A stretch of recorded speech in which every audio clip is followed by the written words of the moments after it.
Well, welcome back, everybody. This is Pucks from the Pine Tree Pod. I'm your host, Benjamin Kennedy. Thank you so much for joining me again this evening. Hope everybody's having a great week out there, getting close to the end. Yeah, a little bit of snow out there here over the last couple of days. Kind of nice to see it, making it feel a little more festive around here for the holidays. I did have the chance on Tuesday night to be in Boston for the Detroit Boston original six matchup. Good win. Can't say it was a particularly great game or great effort either by either team. Kind of a ho hum type game, but they do get the win in overtime.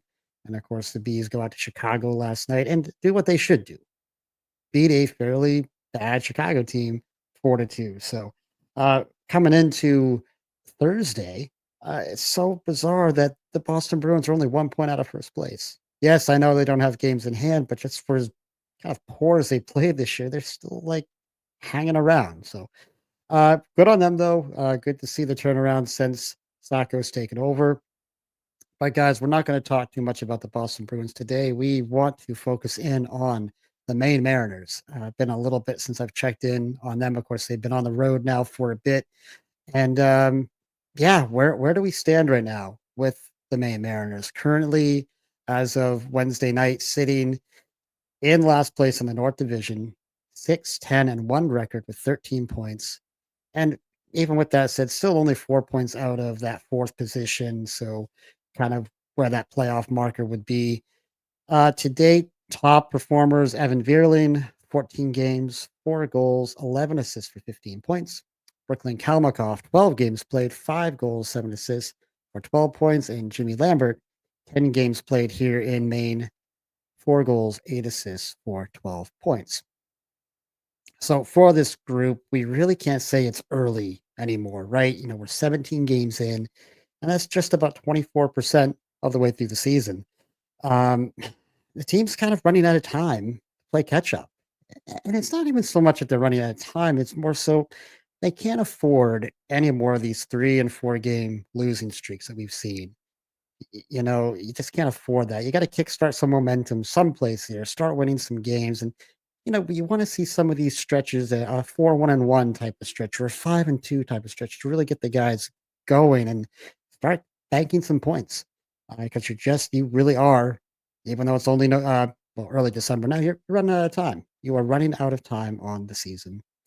I would just say that so far in the season, it's been too many of these one step forward, 3 step back types of kind of momentum swings, right? Just when you think they're going on the verge of a run, they hit some sort of stumbling block, much like we saw down in Norfolk last week. Simply needs to change if the playoffs are going to be any sort of a viable option for the team.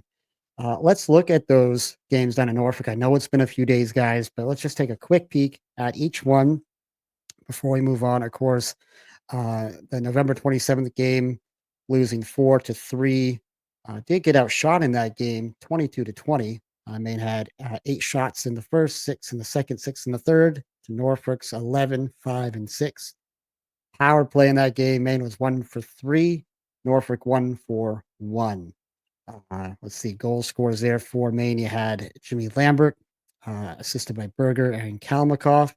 Was Kalmakoff with that goal in the third period, assisted by Lambert and Stockdale, and Xander Lampa getting his first goal of the season, assisted by Berger and Kalmakoff. So, if you're looking for a silver lining there, Kalmakoff with the 3 points. Lambert had 2 points, Berger with 2 assists as well. Ryan Bischel in net, 18 saves on 21 shots for him. Yeah, I mean, a fairly competitive game, of course, scoring those 2 goals in the third. You like to see the battle, but you'd more importantly like to see a win. Uh, Moving on into the next game of the series, of course, day after Thanksgiving. This was the overtime game where they lose 3-2, outshot in this one 26-25. They had 6 shots in the first, 7 in the second, 8 in the third, and then, of course, 4 in overtime. Norfolk with a 7, 8 and 8, plus the 3 in overtime. Specialty teams, a little bit of a story in this one, I would say. 1 for 5 for Maine on the power play, and Norfolk 0 for 10. 0 for 10. We'll talk a little bit more about that later.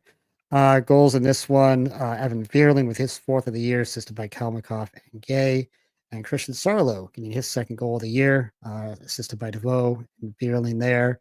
So again, nice to see Vierling getting to go in there. 2 points for him. Arvanitis in net for this one, 23 saves on 26 shots. Yeah, tough loss for him. He just seems to catch zero luck this season.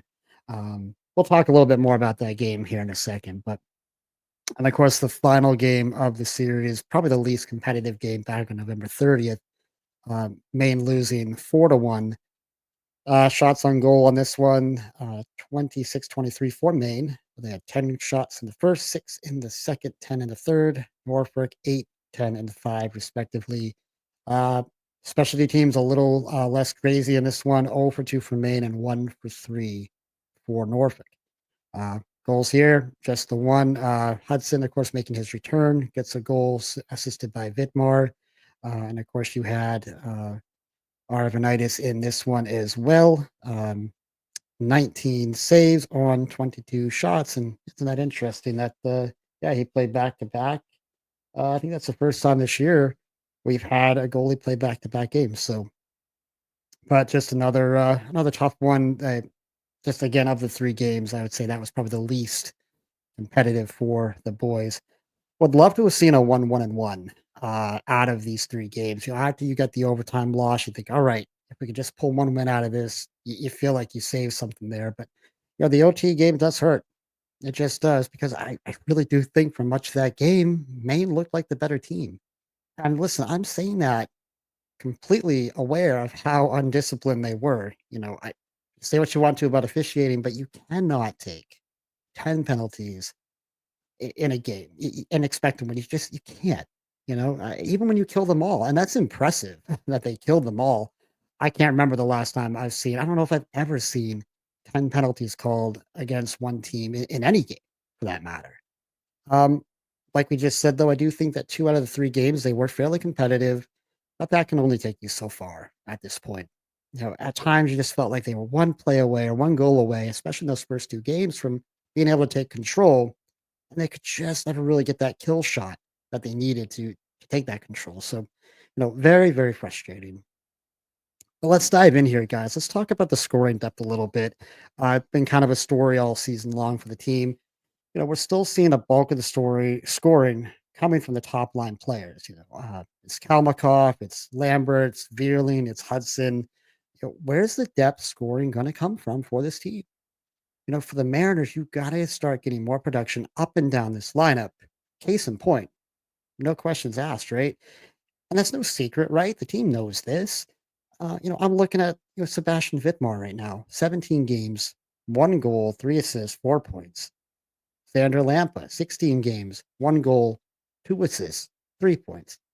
And Nick Germain, 15 games played, just the 1 assist so far. Now, I had the chance to talk to Nick during the preseason, and I asked him, what he was hoping to see out of his game this year for improvements or kind of focal points for him. And he was very specific in talking about wanting to see more scoring from himself, putting that puck in the back of the net, getting on the scoring sheet more, elevating that part of his game because he feels like he has more there. And unfortunately, just not going for him yet. So, if you can get a couple of those guys going, in those middle lines, it's going to go so far for this team. Um, so, what does the team, though, need to do to generate more of the offensive execution? Because they're generating shots, and despite some of the scoring totals, I do believe they have many of the right players here. I think offensively, they have some good offensive talent in that room. Is it something strategically, with the offensive systems that need to be altered or kind of changed up a bit? Are they creating enough traffic in front of the opposing goalies, perhaps? Is that something they need to look at? Um, where does the improvement need to come from? I'm not entirely sure. I have no doubt the coaches are assessing, these results and assessing some of the game planning. But, obvious statement time here, guys. This cannot continue. Right now, you're in last place in the North in scoring, 38 goals, and you have a minus 20 in the goal differential. Clearly, that can't continue if you want to be a playoff team or even be in competition for a playoff spot. So, yeah, leave those comments down below for you Mariner fans out there that have been watching all these games. What are you seeing on the offensive side of the puck that you would like to see changed, or what do you think they can do to generate more of that execution and get more guys going? Special teams. Let's talk about specialty teams for a second. Currently, the team is sitting at 16.7% on the power play and 80.4% on the PK. So the numbers have climbed a bit. Not a bad thing. However, their power play is still second to last in the division, only behind, of all teams, Adirondack at 12.8%. They were 2 for 10 during the Norfolk game. So you can live with 20% or slightly higher as long as you're still generating enough good chances 5 on 5. The real problem is, when your power play isn't effective, and we've seen this in Boston, right? Plenty this year. It can just take and just suck the momentum right out of your sails and does the exact opposite for your opponent. It elevates them. Now, let's hope they can get that number closer to 20%. I think if you can get right around there and grow it, I think that will help, and I think it's a fair goal to set for the team. Now, as for the PK, they're currently third in the division with that 80.4%. Now, listen, no question, having 10 kills in one game is absolutely going to help kind of inflate that number a little bit. But they were 12 over 14 during the Norfolk series, so only letting up 2 power play goals. You can live with that. You can. Obvious point here, but when you take that many penalties, like 10 in one game, even when you kill them, it just wreaks havoc on your players' time on ice, their opportunities, and just any chance to get the offense going. You just fall out of that offensive rhythm when you're constantly, half the game, you're on a PK, it felt like. Um, 10 in one game, just like I said, absolutely nuts. I don't know if we'll see that again. Let's hope not. Just crazy. Goaltending. Let's move on to goaltending. Ryan Bischel right now, 7 games. He's got 4 wins, 3.2 goals against average, and an 880 save percentage for himself. Brad Arvanitis, 5 games, no wins. Oh, I feel so bad for this guy. No wins, 3.8 goals against average, and an 856 save percentage. And Nolan Meyer, 6 games played, 2 wins, 2.53 goals against, and 893 save percentage. So he's right now, at least numbers wise, has the best numbers, at least looking at those metrics. Um, Also, as I was looking at this, kind of nice to see former UMaine goalie Victor Osman. His numbers there in Kansas City this year. He's having a great year for himself. 8 wins, 2.39 goals against, a 909 save percentage for him. So yeah, just always good to see those former Black Bears out there performing like that. But going back to our main goalies, I'm sure to a man, all 3 of these guys would tell you they expect better out of themselves. However, so much of this is in conjunction with the overall team defense, which, let's be honest, hasn't been close to good enough for much of the season. For as much as we've struggled on the offensive side, I think the struggle has really been there defensively too. We continue to see too many gaps in the D zone areas and at times sloppy play through that neutral zone. When they are dialed in defensively, you can see a lot of team speed and a lot of active sticks. Of course, that happens when you're not turning the puck over as often and cleaning up that neutral zone. You're able to look faster and feel faster defensively, and you create more turnovers yourself. But overall, the group doesn't cause enough consistent chaos to disrupt what the opponents are trying to do out there. And at times, it's leaving their goaltenders just out to dry a little bit too often. Um, my worry for the goaltending group, and I've mentioned this before, is can any of them really truly get into a good groove on the ice? Now, we just did see Arvanitis play back to back games. First time we've seen that this year. But overall, they have this rotation going, and it's having this kind of 3-man rotation. Is it allowing any of them the proper amount of game action? Is this having an effect on them and the individual ability to find that solid rhythm out there? I'm the last thing from a goalie expert, but I do feel it's worth mentioning. When you hear goalies talk about things like this, you often hear them talk about, they want to see more see more shots like in a game, especially early in games. It kind of can help them find that rhythm, um, kind of gets them into the game mode a little bit, right? It's so often about reps on the ice for these guys, and so many of them are just major creatures of habit. I don't know. I mean, am I overblowing this? Is it a problem? Is it affecting these guys in terms of being able to get into any sort of game groove? Leave those comments down below. Would love, to hear from you guys on it. I just don't know what you would do to fix it if it is a problem. They're all here. They all need to play. And we know the ECHL schedule is structured in a very weekend heavy fashion. So if you only have 2 games on a weekend and you're that third goalie that doesn't play, you might end up sitting for a couple of weeks before you see any game action. I'm just not sure how you fix that with having a three goalie tandem on your roster. So, like I said, leave those comments down below for any of those Mariner fans out there. Injuries, some good news here. It looks like, according to Mike Keeley, who did appear on the Big Jab with Mannix and Mannix on Monday afternoon, did mention that Owen Peterson and Carter Johnson both have the potential, I say potential, to return this coming week. It doesn't mean they're going to, but starting to look good. Oh, what a welcome sign this would be. Just to give this team a chance to have their full assortment of offensive players on the roster. And listen, we know the scoring that Peterson can provide. And listen, Carter Johnson, it's been so good in the faceoff circle this year. You've really been missing him on this team. So let's hope both of those guys are back and maybe we can see more of a full assortment, full roster out there. We will see. Road ahead. Of course, they have a couple of games against Worcester coming up. Friday night at Worcester, 7:05 puck drop, and the Saturday, which was the rescheduled game from early this year on the 7th, back in Worcester, 6:05 drop there, and then back home Sunday for 3 p.m. Against the Trois Rivières. That's the Sunday game. That's the Teddy Bear Toss game, one of the most popular games of the year. And I do believe Santa Claus going to be in the house, so should be fun. Looks like it should be a sellout crowd as well. It's always a great event and always fun to see those teddy bears get thrown on the ice. Let's just hope we get a goal in the first period. Let's just hope for that, right? Um, some familiar names to be watching for here for Worcester. Of course, you have Anthony Rapace, 14 goals, 7 assists, 21 points for him. Jack Randall, 6 goals, 5 assists for 11 points. And Riley Piercy, 6 goals, 5 assists for 11 points. For TR, you've got, I think it's Yakov Novak, 7 goals, 7 assists for 14 points.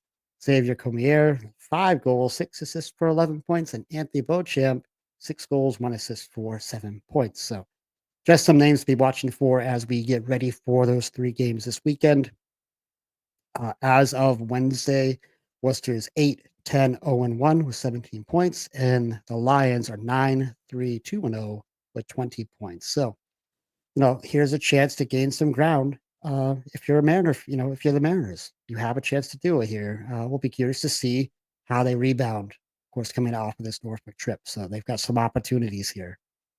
A couple of listener questions, both of these, again, coming from Mike Nicholas, faithful to provide me questions each week. So thank you, Mike. And to the rest of you, is man, Mike's making y'all look bad. I'd love to get more questions from more people, but thank you, Mike, for checking in.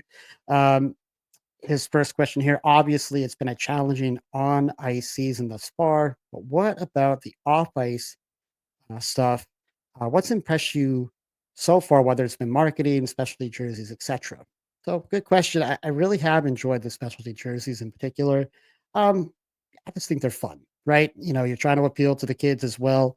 Um, I think it's been well done there. I do know they have a throwback jersey coming up on January 4th with that old Maine Mariners logo, kind of in gold and black there. That would be lovely to see under my Christmas tree this Christmas, but that looks like quite a nice one. And I did like the Charlie Brown one as well, just kind of like for nostalgia's sake. That was a kind of a hit, and of course the kids like that one too. Um, I would say in terms of their social media, if you do follow them on any of their platforms, I think the Mariners do a very impressive job with their content. Whether it's game updates or promoting different events, etc. I think they do a really impressive job with that. And we have heard from owner Dexter Payne about this. You're going to see more and probably some new and different things as we get into the next kind of season or two. So that will be a lot of fun to watch. I think they do have a very strong creative group, and I think they do a really good job promoting the team. So I think again now with local ownership, I think you're going to see them do more and continue that on. Question number two, regarding the on ice product, it can be tough to look towards the future as ECHL rosters are very much ever changing. But do you think there are some trades the Mariners could make that may not help immediately, but maybe longer term, fresh scenario for some guys? Mike, truth be told, I'm not well versed enough, uh, you know, to the other players, various players scattered around the ECHL to really know for sure. I'm sure there are some players out there that Maine is taking a look at, but I have zero idea who they are and how many of those guys are actually going to be available for a trade. I'm really not sure. It's a great question. I'm just personally not sure. Um, I'm only speculating here, but I do wonder if the best opportunity for trades would be for the Mariners to be looking at teams kind of down the standings who may need to shake things up a little bit. Very much maybe a team in Maine's position. It would be interesting to watch, though, and we do see plenty of player movement and trades as the season's gone on. As seasons go on, I should say. Haven't seen a lot with Maine yet this year, so we'll be curious to see if anything comes of that as we here get into the real middle part of the season. So, Mike, thank you for those questions.